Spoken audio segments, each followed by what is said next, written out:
The reading for today is found in Judges chapters 13 through 16. Again, the Israelites did evil in the eyes of the Lord, so the Lord delivered them into the hands of the Philistines for 40 years. A certain man of Zorah named Manoah, from the clan of the Danites, had a wife who was sterile and remained childless. The angel of the Lord appeared to her and said, "You are sterile and childless, but you are going to conceive and have a son. Now see to it that you drink no wine or other fermented drink, and that you do not eat anything unclean, because you will conceive and give birth to a son. No razor may be used on his head, because the boy is to be a Nazirite, set apart to God from birth, and he will begin the deliverance of Israel from the hands of the Philistines." Then a woman went to her husband and told him, "A man of God came to me. He looked like an angel of God, very awesome. I didn't ask him where he came from, and he didn't tell me his name. But he said to me, 'You will conceive and give birth to a son. Now then, drink no wine or other fermented drink, and do not eat anything unclean, because the boy will be a Nazirite of God from birth until the day of his death.' Then Manoah prayed to the Lord, 'O Lord, I beg you, let the man of God you sent to us come again to teach us how to bring up the boy who is to be born.' God heard Manoah, and the angel of God came again to the woman while she was out in the field. But her husband Manoah was not with her. The woman hurried to tell her husband, 'He's here, the man who appeared to me the other day.' Manoah got up and followed his wife. When she came to the man, he said, 'Are you the one who talked to my wife?' 'I am,' he said. So Manoah asked him, 'When your words are fulfilled, what is to be the rule of this boy's life and work?' The angel of the Lord answered, 'Your wife must do all that I have told her. She must not eat anything that comes from the grapevine, nor drink any wine or other fermented drink, nor eat anything unclean. She must do everything I have commanded her.' Manoah said to the angel of the Lord, 'We would like you to stay until we prepare a young goat for you.' The angel of the Lord replied, 'Even though you detain me, I will not eat any of your food. But if you prepare a burnt offering it to the Lord.' Manoah did not realize that it was the angel of the Lord. Then Manoah inquired of the angel of the Lord, 'What is your name, so that we may honor you when your word comes true?' He replied, 'Why do you ask my name? Is it beyond understanding?' Then Manoah took a young goat, together with the grain offering, and sacrificed it on a rock to the Lord. And the Lord did an amazing thing while Manoah and his wife watched. As the flame blazed up from the altar toward heaven, the angel of the Lord ascended in the flame. Seeing this, Manoah and his wife fell with their faces to the ground. When the angel of the Lord did not show himself again to Manoah and his wife, Manoah realized it was the angel of the Lord. 'We are doomed to die,' he said to his wife. 'We have seen God.' But his wife answered, 'If the Lord had meant to kill us, he would not have accepted a burnt offering and grain offering from our hands, nor shown us all these things, or now told us this.' The woman gave birth to a boy and named him Sampson. He grew, and the Lord blessed him, and the Spirit of the Lord began to stir him while he was in Mahanadan, between Zorb and Eshtaol. Sampson went down to Timnah and saw there a young Philistine woman. When he returned, he said to his father and his mother, 'I have seen a Philistine woman in Timnah. Now get her for me as my wife.' Her father and mother replied, 'Isn't there an acceptable woman among your relatives or among our people? Then you must go to the uncircumcised Philistine to get a wife?' But Sampson said to his father, 'Get her for me. She's the right one for me.' His servants did not know that this was from the Lord, who was seeking an occasion to confront the Philistines, for at that time they were ruling over Israel. Sampson went down to Timnah together with his father and mother. As they approached the vineyards of Timnah, suddenly a young lion came roaring toward him. The Spirit of the Lord came upon him in power, so that he tore the lion apart with his bare hands, as he might have torn a young goat. But he told neither his father nor his mother what he had done. Then he went down and talked with the woman, and he liked her. Some time later, when he went back to marry her, he turned aside to look at the lion's carcass. In it was a swarm of bees and some honey, which he scooped out with his hands and ate as he went along. When he rejoined his parents, he gave them some, and they too ate it, but he did not tell them that he had taken the honey from the lion's carcass. Now his father went down to see the woman, and Sampson made a feast there, as was customary for bridegrooms. When he appeared, he was given 30 companions. 'Let me tell you a riddle,' Sampson said to them. If you can give me the answer within 7 days of the feast, I will give you 30 linen garments and 30 sets of clothes. If you cannot tell me the answer, you must give me 30 linen garments and 30 sets of clothes. Tell us your riddle, they said. Let's hear it. He replied, out of the eater, something to eat. Out of the strong, something sweet. For 3 days they could not give the answer. On the 4th day they said to Samson's wife, coax your husband into explaining a riddle for us, or we will burn you and your father's household to death. Did you invite us here to rob us?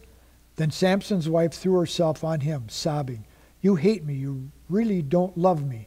You've given my people a riddle, but you haven't told me the answer. I haven't even explained it to my father and mother, he replied, so why should I explain it to you?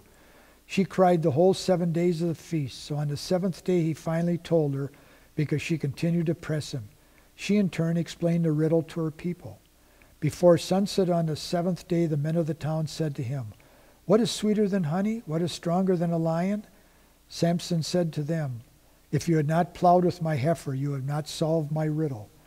Then the Spirit of the Lord came upon him in power. He went down to Ashkelon, together with 30 of their men, stripped them of their belongings, and gave their clothes to those who had explained the riddle. Burning with anger, he went up to his father's house, and Samson's wife was given to the friend who attended him at his wedding.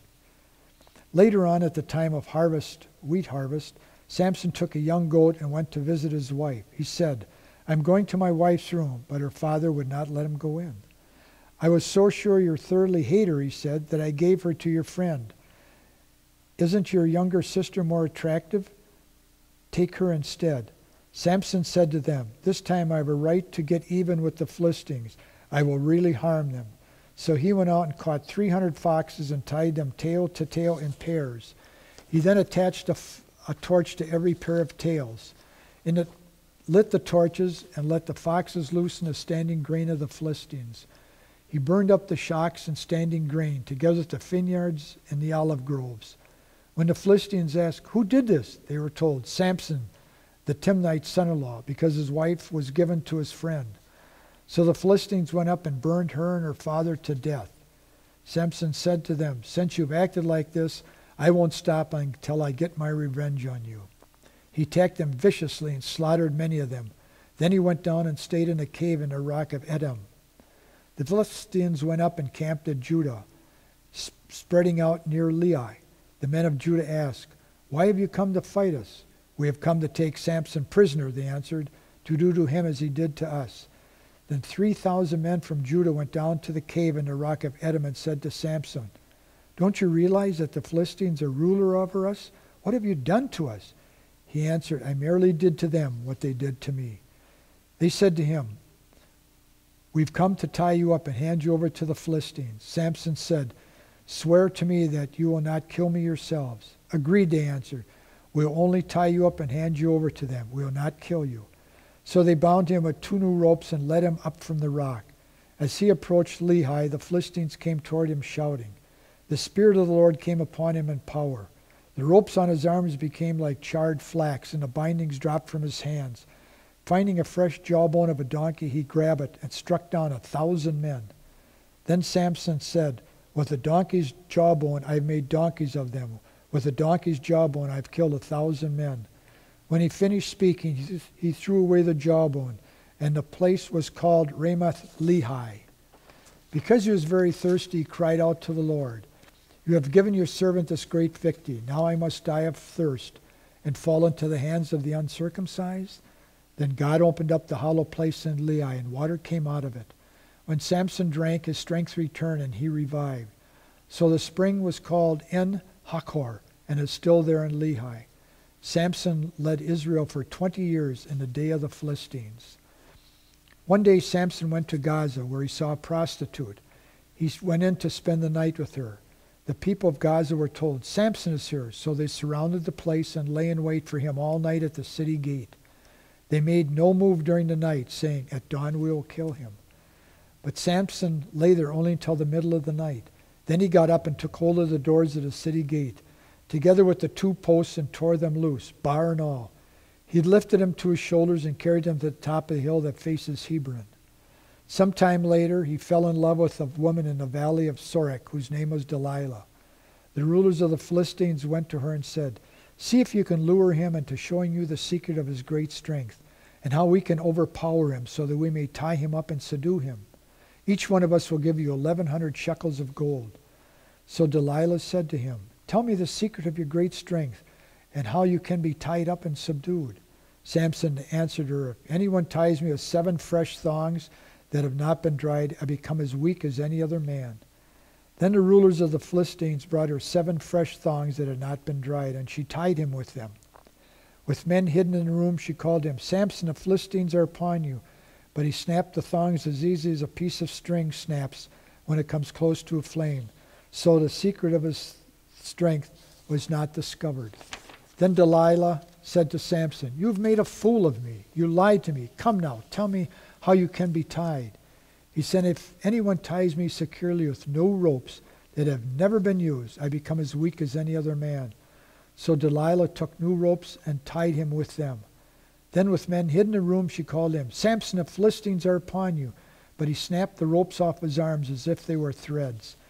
Delilah then said to Samson, "Until now you have been making a fool of me and lying to me. Tell me how you can be tied." He replied, "If you weave the 7 braids of my head into the fabric in the loom and tighten it with a pin, I become as weak as any other man." So while he was sleeping, Delilah took the 7 braids of his head, wove them into the fabric, and tightened it with the pin. Again she called out, "Samson, the Philistines are upon you." He awoke from his sleep and pulled up the pin and the loom with the fabric. Then she said to him, "How can you say I love you when you won't confide in me? This is the 3rd time you have made a fool of me and haven't told me the secret of your great strength." With such nagging, she prodded him day after day until he was tired to death. So he told her everything. "No razor has ever been used on my head," he said, "because I have been a Nazirite set apart to God since birth. If my head were shaved, my strength would leave me, and I would become as weak as any other man." When Delilah saw that he had told her everything, she sent word to the ruler of the Philistines, "Come back once more. He has told me everything." So the ruler of the Philistines returned with the silver in their hands. Having put him to sleep on her lap, she called a man to shave off the 7 braids of his hair. And so he began to subdue him, and his strength left him. Then she called out, "Samson, the Philistines are upon you." He awoke from his sleep and thought, "I will go out as before and shake myself free." But he did not know that the Lord had left him. Then the Philistines seized him, gouged out his eyes, and took him down to Gaza. Binding him with bronze shackles, they set him to grinding in the prison. But the hair on his head began to grow again after it had been shaved. Now the rulers of the Philistines assembled to a great sacrifice to Dagon their god, and to celebrate, saying, "Our God has delivered Samson, our enemy, into our hands." When the people saw him, they praised their God, saying, "Our God has delivered our enemy into our hands, the one who had laid waste our land and multiplied our slain." While they were in high spirits, they shouted, "Bring out Samson to entertain us." So they called Samson out of the prison, and he performed for them. When they stood him among the pillars, Samson to the servant who held his hand, "Put me where I can feel the pillars that support the temple, so that I may lean against them." Now the temple was crowded with men and women. All the rulers of the Philistines were there, and on the roof were about 3,000 men and women watching Samson perform. Then Samson prayed to the Lord, "O sovereign God, remember me. O God, please strengthen me just once more, and let me with one blow get revenge on the Philistines for my 2 eyes." Then Samson reached toward the 2 central pillars on which the temple stood. Bracing himself against them, his right hand on the one and his left hand on the other, Samson said, "Let me die with the Philistines." Then he pushed with all his might and came down the temple on the rulers and all the people in it. Thus he killed many more when he died than while he lived. Then his brothers and his father's whole family went down to get him. They brought him back and buried him between Zorah and Eshtaol, in the tomb of Manoah his father. He had led Israel 20 year. Here ends the reading for the day.